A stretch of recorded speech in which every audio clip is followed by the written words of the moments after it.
It's like they're talking, like whatever they're saying, whatever is actually happening, you're not even nothing listening matters. to. You just know like what they're trying to get. It's like the most horrifying, tense scene you'll ever feel.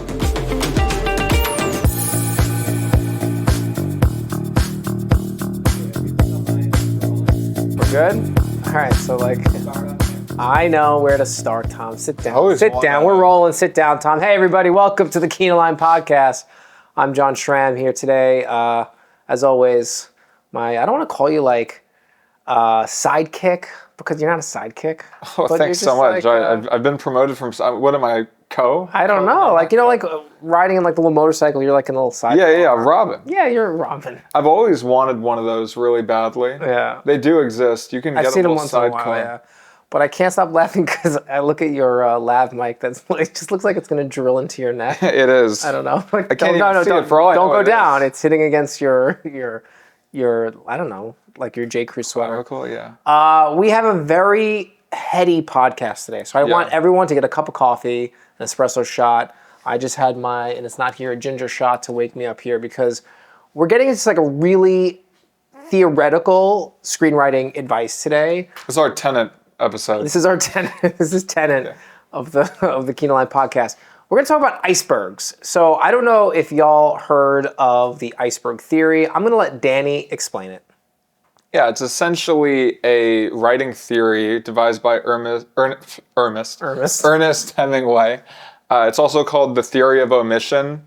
I'll just explain it with a one-sentence quote that I think says it all without really saying it, just like what this theory is, which is the dignity of the movement of an iceberg is due to only 1/8 of it being above water. So the whole episode today is going to be what that means for your story and writing with theme. When we were chatting about what to talk about, we have our deadline approaching for the screenplay submission for our third annual Script Screen podcast. And we're thinking like, what could really help people and just screenwriting thoughts in general. And I remember, I don't know if you do this, but on Instagram or anywhere, if I see a really interesting, it's not even a meme. It's like someone makes a post with a screenwriting advice with like Christopher Nolan, in the background, and someone's. Yeah. I love those. It wasn't said by him either. It wasn't said by him, but I just love that. And I just remember getting this years ago, this iceberg and Hemingway's quote. And how I interpreted this was, above the water, you have the tip of the iceberg, right? The thing that sunk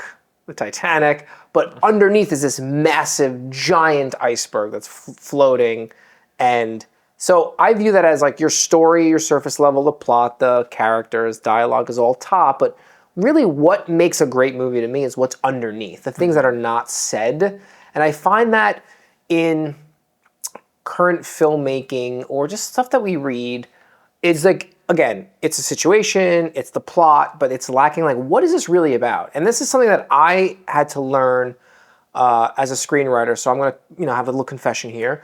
When I was writing professionally, where I struggled as a writer was to find out what it was about. So I came up with great plots and premises and characters, but like really, what are we trying to say here? And where I learned this from, while working with Oliver Stone on a movie for him, was everything he does is intentionally about something. He wants to tell not just the story. He wants to teach you a lesson on life, and I just love that in a filmmaker. Like they have a view on life, and that permeates through the entire story.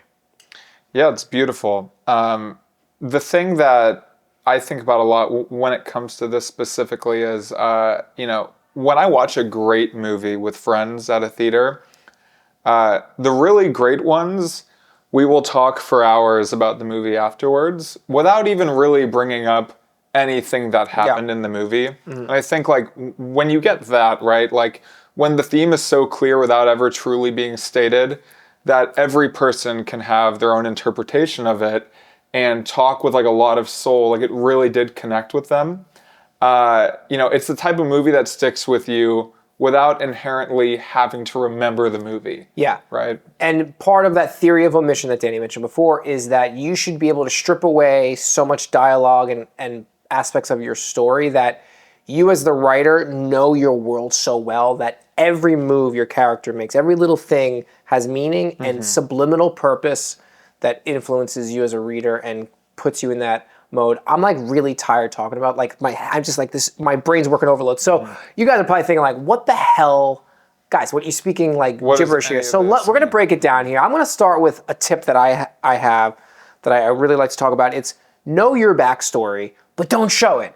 And it sounds so easy to be like, oh yeah, you know, of course you should know your backstory. But if you really know your backstory, if you really know your characters, and their internal wounds and what they're struggling with, it will permeate. It's like a subconscious thing you can't help as a writer. It will come out from here onto the page, onto through your fingers, on and really make those characters make choices that are subconscious. And I think that's Cormac McCarthy, who's my favorite author, R.I.P.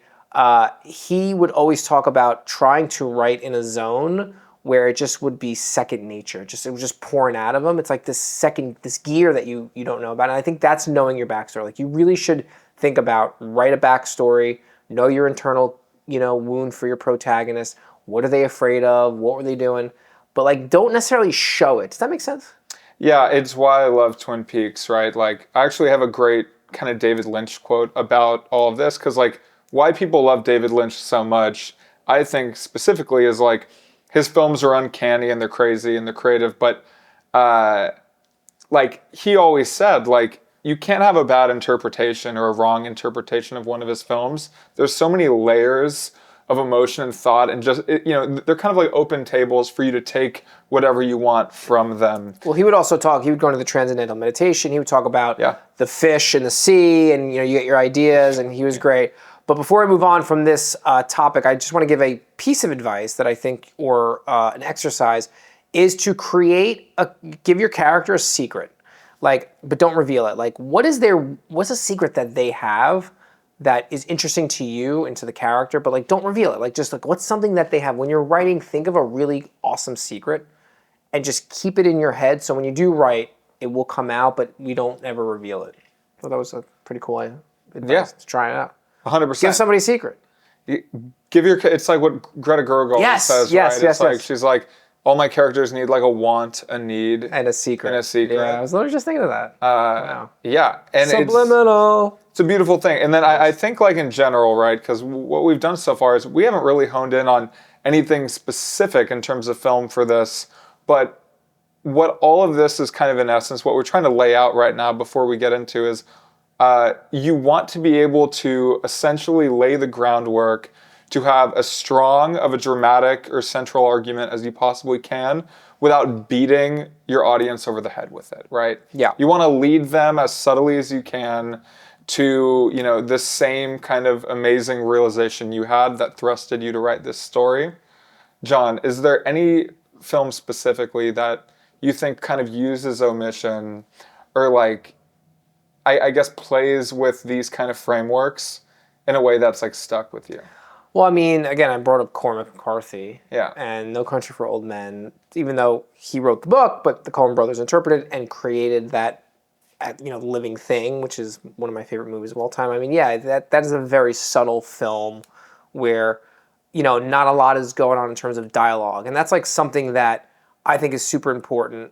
As another tip that I'd like to talk about, and we'll get back into your films here just because I want to use that, is like, stop explaining your feelings. Like, we read all the time, like, I feel this way and you did this because of that. And like back in the day, like, no, like stop explaining it. I really think it's important as an exercise to write your scenes without any dialogue. Like really try and convey the emotion through character action. Mm-hmm. Of course you need dialogue. I'm not saying you don't. Like look at, what's his face? Why am I blanking? Aaron Sorkin, dialogue machine. But like, let's start with the action and purpose first. Hitchcock would do that all the time. He'd write his screenplays. The last draft, he'd add in the dialogue. Well, let's try without overly explaining the feelings. And this is something that like I try all the time, a zero dialogue scene. Try it out. See what happens.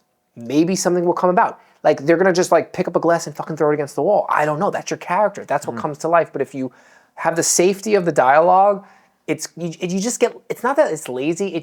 I think it pulls you back as a writer. It really does block the creative juices from coming out. Like make them make physical choices. And it's also kind of, I love that you said that at the end, because it's much harder to have characters make defining choices when they're talking. Sure. You still can, but it's definitely very difficult. It's very difficult. And also, just in general, to kind of like add on to that point, like being able to have a character that evokes emotion and is a real living, breathing person that you can empathize with without dialogue, that's a far more intriguing role most of the time for potential actors or directors that you're going out to with this than just someone who you learn about from what they say. Again, there are certain writers that are such lyricists, like the Aaron Sorkins, right? That know just everything they do is poetic and sings and moves. So as an actor, you want to say the Shakespearean words, but that's an ungodly, otherworldly talent. But for most part, they want to see what is a character doing, like the contradictions, and how do they, how do they move throughout a scene? That's something I took an acting class back in the day in college, here in New York, and it was just great to like. They would have you just like wake up in the morning and just walk around your apartment, and it was like, like what are you going to do in that character? Like it's really fascinating to do, and something that I really feel very strongly about is if your character is saying something on the nose, like just try cutting it, see what you can do without it. But I would try. It'd be really fun. Write a 2, 3, 4, 5 page scene, 0 dialogue. See what comes out. It's gonna be awesome. 100%. But so that's my movie, No Country for Old Men, and why I picked that film is because of the minimal dialogue and how they're just moving throughout scenes, and you're always. The Coen brothers are always catching Josh Brolin's eye line and, Javier Bardem's character and what they do. It's just it's so subdued, but it says so much.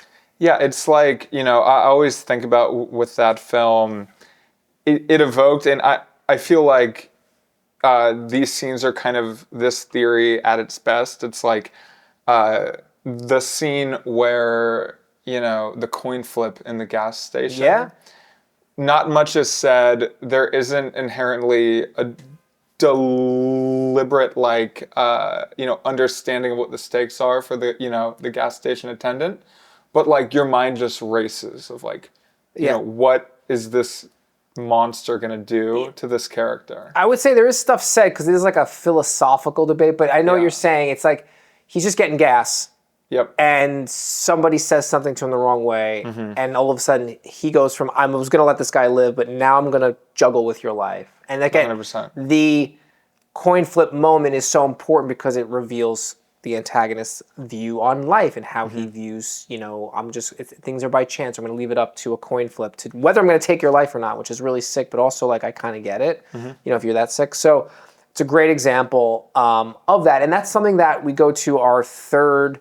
So we have, you're building a backstory, right? That's our first tip. Build your backstory, then forget about it, because it's going to subliminally affect you as a writer and help influence you in your writing. The second part is try now that you know your backstory, try to write stuff without dialogue. Have your characters move through the scenes. But now let's focus on helping build dialogue, because you brought up the scene in No Country, which has dialogue. It's subtext. I think subtext. That is so important, is we forget. And it's something that I have to be reminded of is how to write subtext. And subtext is an iceberg. Other metaphors, the subtext. What you're saying is I want to go to the supermarket, but what the subtext is, I'm pissed at you because you were watching, I don't know, the Dodgers till 3 a.m. Why would anyone be angry about that? That sounds nice. I know, but it's you want to try and rewrite your scene without saying what you actually are trying to say. It sounds hard, and it's it's really tough, but if you can master that subtext, that blows us away every time we read a screenplay. 100%. It's, in that scene, it's great. It's also what's so incredible about, I always come back to, because it's just such a great example of this theory at play, at its best, is the Zodiac basement scene, right? Yeah. It's they're talking, whatever they're saying, whatever is actually happening, you're not even listening matters. You just know, what they're trying to get. It's the most horrifying, tense scene you'll ever feel, and it's not because of anything that's really on the page or anything on the screen. It's just what your mind makes of it. Yeah, and I think that's, again, when we talk about theory of omission, is pulling back, giving the audience the ability to sit in that horror in that moment, and through the subtext, which is pulling back, because again, we're not being overt about it. We're not saying this is what, on the nose dialogue. We're pulling back, and they're talking about basement plans or whatever, something that I forget the scene. Yeah. But you just know, like, Jake doesn't know he might be in the killer's house, and there's a moment in the scene where he's like, oh shit, this is him in the basement. Nothing is ever said violent or dangerous, but you feel it. And that is like the theory of omission. The writer knew the character's wants. Jake had a want to find who the killer was and put them in a situation and like just let the fireworks go. 100%. And it's not something that like you have to objectively do in like every scene or every piece of work you make. But like, again, if you have characters that you want to bake in subtext and have be restrained, I think Zodiac, I think No Country, these are great movies to kind of watch how that restraint bubbles as the movie goes along. And, at a certain point, like, you're essentially watching something in your head that is completely different than what's on the screen. Sure. And an exercise you can do at home is, again, I'll give you an example to maybe play with, is have two people arguing over dinner about the dinner, but they're really arguing about a topic that's important. Let's say abortion or something very hot topic. Mm-hmm. Push it. Like, have them like, I don't want the mashed potatoes. And like, it sounds silly because you're like, well, why don't you just say what you mean? But that's the thing, is we never say what we mean. Like, how do you handle a fight with your friend or your parents or your significant other? You're never saying to them what you feel. You're saying about like, oh, you don't bring out the laundry or you do this and that, whatever it is. But it's always something deeper. So try and pick a scene and force yourself to never talk about the actual issue, but talk about what they're doing in the moment. Again, I pick a dinner scene because I always think that's the easiest because there's so many things to use at your disposal. But try that exercise and see what happens. It'll train your muscle to think about subtext in a different way that you've ever had before. Okay, actually, just like my last quick thought on this specifically is like another great way that I think could also kind of reshape how you think about this. It doesn't always mean your characters don't have to specifically talk. It's more so about like have them talk as much, or like have a lack of dialogue, have a whole bunch of dialogue. Just make sure that whatever they're saying isn't just a blanket thing that we could infer. A great example of that is like Preston Sturges movies, it's the Coen brothers' favorite filmmaker. Sure. All of his movies at this point are about 100 years old.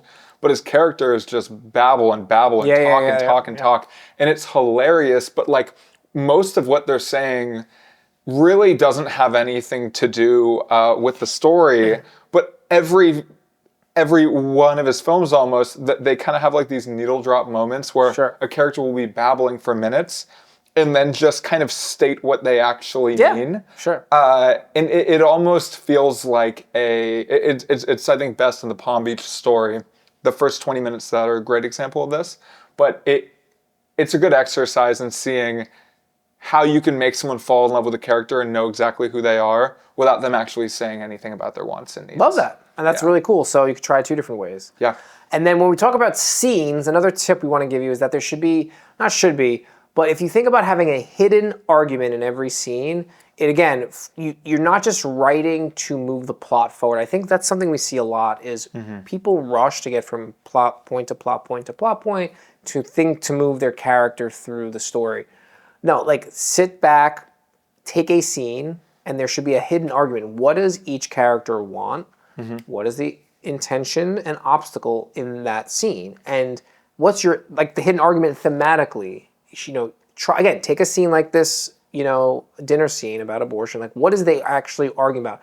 Yes, they're arguing about abortion, but what's the underlying iceberg to that scene? Is it because guy wants a baby and his wife doesn't? Like there should be the hidden thematic argument, which is larger. When we went back to our first point about knowing the backstory, what does your protagonist want?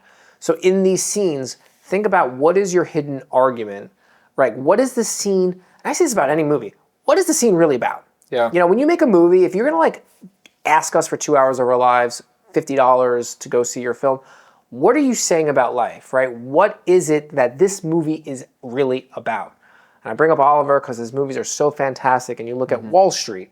what is it really about? It's about greed and capitalism, in an amazing, Icarus flying too close to the sun story. Yeah. And he purposely did that. He wanted to talk about these themes and topics, but because he knew his story so well, everything permeated to the characters and to the setting, and that's why that movie, 40 years later, still pops. Yeah. To me. And I think that kind of leads to something I was thinking about a lot while we were, I guess, building how we were going to talk about this theory. But it comes down to and I think Craig Mazin, the script notes guys do a great job of talking about this as well. But your film needs a really strong central theme or dramatic argument, right? And again, if you know exactly what that is, you could bleed it in new ways into every single scene and character and encounter. And I could speak to that. So it can get dangerous because I think sometimes people want to lead with, I don't think Oliver's I'm going to do a movie about capitalism. Yep. I think he had characters in his mind. So my opinion, take it for what it's worth, is find your character of what you want, that world. And then I think when you really know them, the theme will come out of it. And then once you know that, you hit it hard. Yeah. So I was stuck on a screenplay. I wrote this coming of age, movie, and it just wasn't clear. I didn't know really what they wanted. And then as soon as I figured out that the character, the whole thematic argument was about identity, I put a Post-it note right next to my laptop, and that every scene, every action, everything I could influenced was influenced that progression. And once I knew it was about identity, I hammered the shit out of it. It became my best writing work that people always loved because it was about something deeper. The Iceberg was about identity, and just everything was about identity. And then everyone starts arguing in each scene about identity, right? So I think it's okay not to know what you want to write yet. If you have hey, I want to write a character in the West, 1880s, that's awesome. Find out who that character is. Once you find out that character's internal wounds, hidden secrets, a theme will bubble up. And then once you realize, it's really about this, then you hammer the shit out of it. It's something I'm unsure if it's because you're thinking of the film I talked to you about when we were thinking about this. I want to talk about an 1800s Go! I film. see, it subliminally influenced me. Go. A great example of a filmmaker who just operates with restraint and uses omission in an incredible way is Kelly Reichardt. She has a film. It's her weirdest movie. The first time I saw it was my least favorite of hers. Yeah. But I think it encapsulates the Iceberg at its best, which is, again, what you can see if you're going in to watch it is a Western about people adventuring through the Oregon Trail. Mm-hmm. But the film's dramatic argument is essentially, it's a film about who you give power and trust to and why. Mm-hmm. And it essentially subverts and omits every trope you would imagine in a Western. Mm-hmm. It has no exposition. It almost has no dialogue. There's Native American characters that do not play like they would in a neo-Western or like they would in a standard Western. And these characters speak, and we don't even get a box of their dialogue, right? Yep. We don't even translate their dialogue. So it turns into a film you expect to be this great adventure through the West, and it turns into just this really paranoid and confused kind of ambush of expansion. Are we expanding? Are we dying? Are we just lost? And again, it doesn't actually tell you any of this. There's just so much kind of open space and interpretation in every single character and scene that it leaves you I would be shocked if someone sees an ending to this film and has the same kind of answer of what happens next. Yeah, and that is the beauty of knowing your world, your characters, the wounds, and just having that Iceberg omission, moving it forward. I'll give you a movie that's maybe less obscure, but I watched recently, I know you're less obscure. You haven't seen this Kelly Reichardt movie that didn't even go into theaters? No, what's wrong with you? But I watched recently The Black Stallion. Have you ever seen that movie? No, I've never seen it. Dude, it's about a kid and a horse. And it's probably the first hours is probably some of the best filmmaking I honestly have ever seen. Wow. And there's so little dialogue. It's about this boy who's on a ship and his like dad dies at sea. Like a bunch of people. It's like a passenger ship liner, and him and this horse get like shipwrecked on an island, and it's their bond. But there's like no dialogue, and the director, I can't remember the director's name, but fantastic. I think he was like a first AD for Star Wars, A New Hope, and it's all visual of like this horse and this kid and their bond, and you're seeing a friendship between an animal and a human, obviously with no dialogue, but you are so invested because the director and the writer clearly knew like what they wanted to accomplish through the characters. So go watch The Black Stallion. I highly recommend it. When you are now writing, we're going to give you a little checklist so you can go through your screenplay. I want you, one, to think about, like we talked about in the beginning, your backstory. Know your backstory, then just erase it. Get it into your DNA, but then get rid of it. Second point is, does your protagonist have a clear internal wound? I think that is part of the backstory, but I want you to really focus on that internal wound. We can do a whole episode just on that. Yeah. But that will really drive what your character is running from or afraid of, right, throughout the screenplay and the story. The third thing is, are your scenes driven by behavior or exposition? Now, that's a real good test when you go through your scenes. Am I saying what they're saying and feeling to move the story forward, or is it by behavior? I think that's a really important distinction. I think using those exercises we talked about will really help. The fourth thing is, have you cut obvious exposition, right? That's easy to do. Like if they're saying what they're feeling, cut it. Cut it. Come up with something else, but cut it. And the fifth thing, and it's escaping me at the moment, I want to say emotional argument. There we go. So does each scene contain an underlying emotional argument?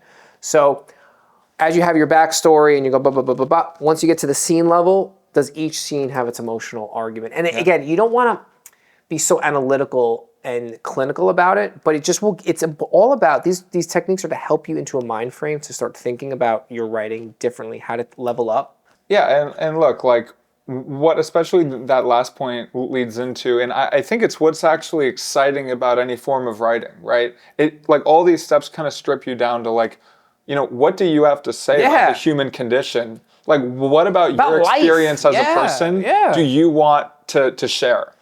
And that's what's so exciting about being able to do this well. You see directors and writers, producers talk about it all the time. You have and I love Kevin Smith. He was on, I think, Theo Von. They were talking about this, and Kevin Smith's like, your currency is your voice. You've only lived your life. You have a unique life. Whether you think about it or believe it or not, you do. Use those moments, and it doesn't have to be literal, like you're going to do Clerks, like that was his life.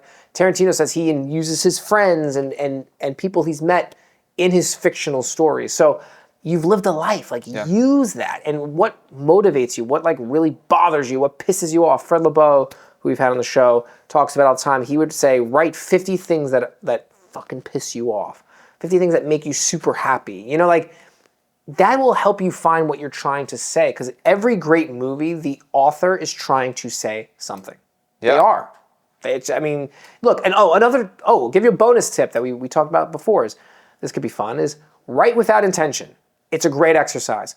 Create your character, get in front of the laptop, and I'm going to have, we'll call character Clark. Clark is going to go over here, he's going to open the door.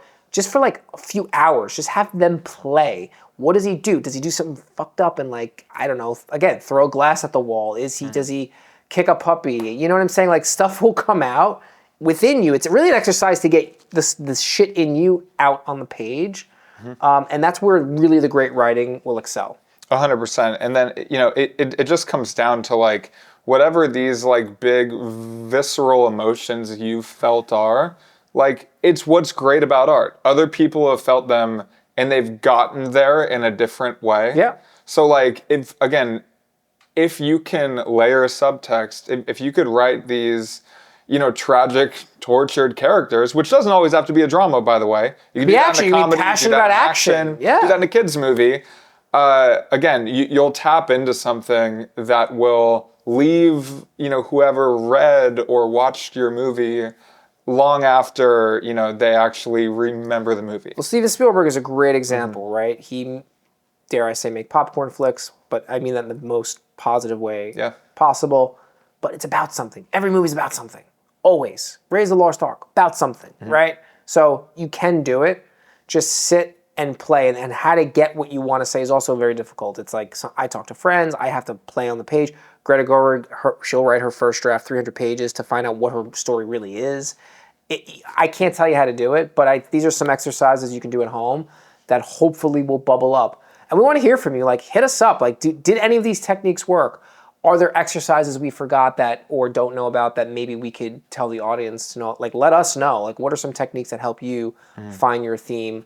And some filmmakers like Taika is like, I find my theme in the editing room. He's like, but that subconsciously he knows what he's doing with his characters, but he's going to let the editor, figure it out after he films everything. And that's also another technique. But I would say, like, explore. The best part of writing is, and you hear this from writers too, is now that you've made it, and you're getting paid, you can't have fun anymore, it seems like. They can't, like, write their episodic screenplay or everything's, they don't write for spec anymore. They're writing for a paycheck. And that, I've heard writers talk, like, that bums them out. They, like, want to write their crazy sci-fi, space opera, but they can't because they got to pay the bills. So you're at a place now, go write, go have fun, explore, make your characters do stuff. Yeah, and also, like, I was listening to Matt Johnson, who just wrote, and directed Nirvana, the show, the movie. And, like, he said something in a different way that I had heard, like, Christopher Nolan say, which is, like, a great way to actually learn how to direct isn't go to film school. It's, like, go to school for English, right? Yeah. Like kind of tap into, like, how, different writing, like, teaches you how to kind of look and, like, point in the camera. Like, and I do think that's important for writing, is, like, what should we actually be focusing on emotionally? Yeah.